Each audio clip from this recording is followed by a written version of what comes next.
Özünün ürəyi tutandan sonra mənim uşağımı zorla heç kimi yıxıb başını kəsib vermirlər ərə. Xəstə kişini aparıb ora basıblar bir aylıq. Bu nə ifadədir?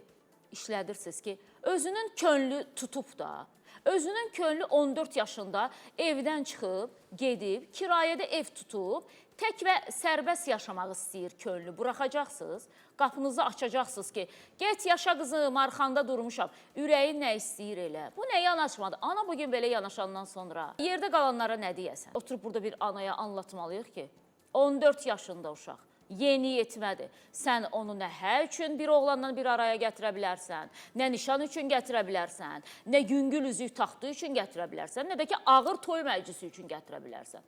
Gətirə bilməzsən və 14 yaşlı qızı heç bir halda haqq qazandıra bilməzsən ki, sən ana.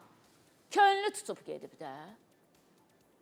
14 yaşından bilirsiniz də, bəzi yeniyetmələri hansı pis vərdişlərə qurşadırlar. Qızınızın könlü istəsə icazəsini verəcəksiniz. Bu nə yanaşmadır? Bəziləri ağzına açan kimi deyir, nənəm 12 yaşında ərə gedib. Nə bilim, anam 15 yaşında. Nənəmizin, anamızın dövrü deyil, indi başqa dövrdür. İndi artıq bizim də dövr deyil.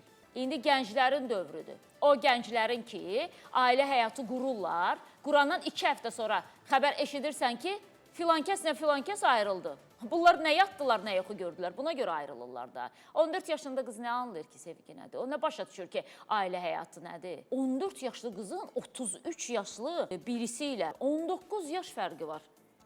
19 yaşında, ata-bala yaş fərqidir bu. 19 yaşında bir oğlan evlənirsə, onun elə bu yaşda qızı ola bilir də. Atası yaşında birinə ərə verirsiniz də sonuçda.